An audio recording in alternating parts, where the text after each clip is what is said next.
Well, I just came from Charleston, where I taped the O'Reilly Factor. And you can see it yourselves at 8 o'clock tonight, or if you miss it because you're coming to the other McKinley event, you can see it at 11 o'clock tonight. But I began the show by saying, I'm in West Virginia and there is incredible stuff happening here.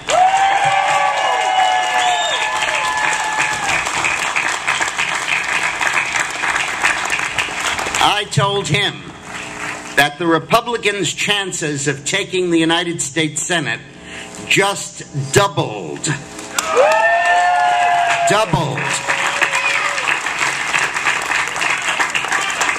Because a poll just came out that makes one thing crystal clear. Racy can beat Manchin.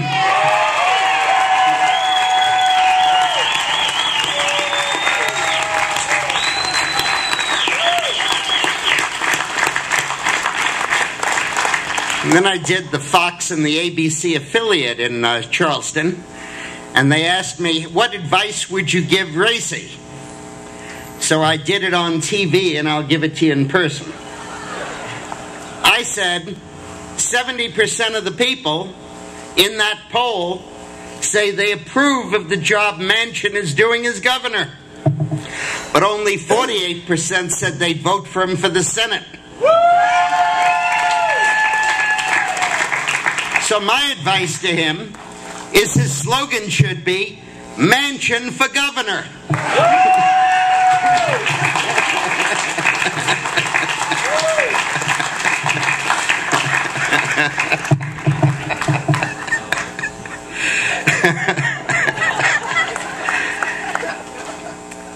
See why I get paid the big bucks?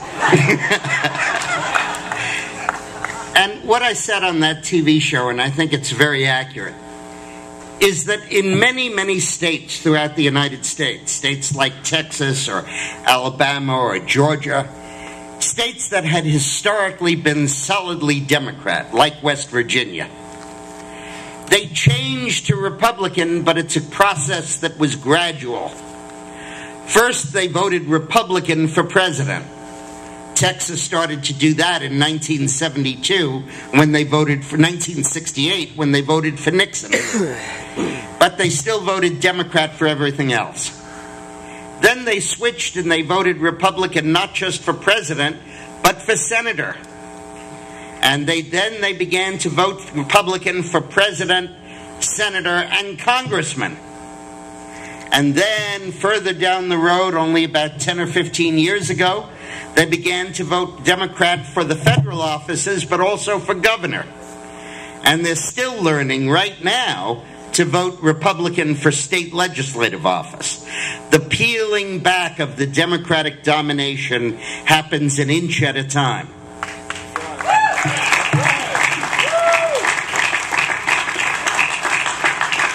Well, I think that when the conservative Democrat, Manchin, who was pro-life and pro-gun and all that, became the Senate candidate, Manchin, supporting TARP and the stimulus package and bailouts and opposing repeal of Obamacare. When Governor Manchin became Senate candidate Manchin, he left the realm of West Virginia politics and he entered the realm of national politics. He stopped being one of us and he became one of them.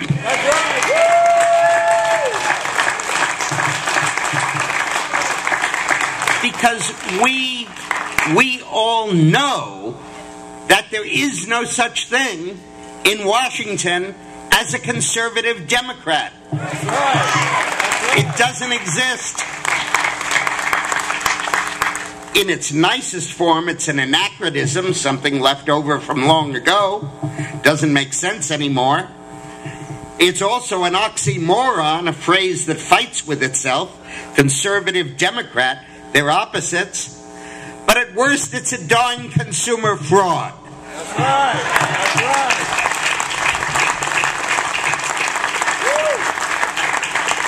Because they come here and they say, I'm a conservative Democrat. I'm West Virginia values. I won't vote the way these Washington types want. But when they need 60 votes to slash Medicare, and when they need 60 votes to ration health care, and when they need 60 votes to jam an insurance policy down every young family's throat when they don't need it, by God, they get 60 votes.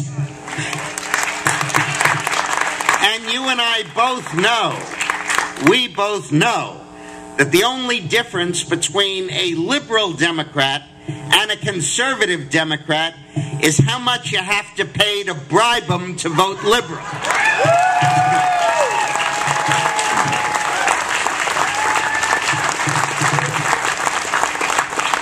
Liberal Democrat, you just put his name on the bill, you give him a pen at the bill signing ceremony, you have a photo op with him. A conservative Democrat, you have to sell him a whole state. The Louisiana Purchase, the Cornhusker Purchase, the Arkansas Giveaway. And it's my pleasure to report to you that having survived the Democratic primary in Arkansas, Blanche Lincoln is now only slightly behind her Republican opponent, 65 to 27.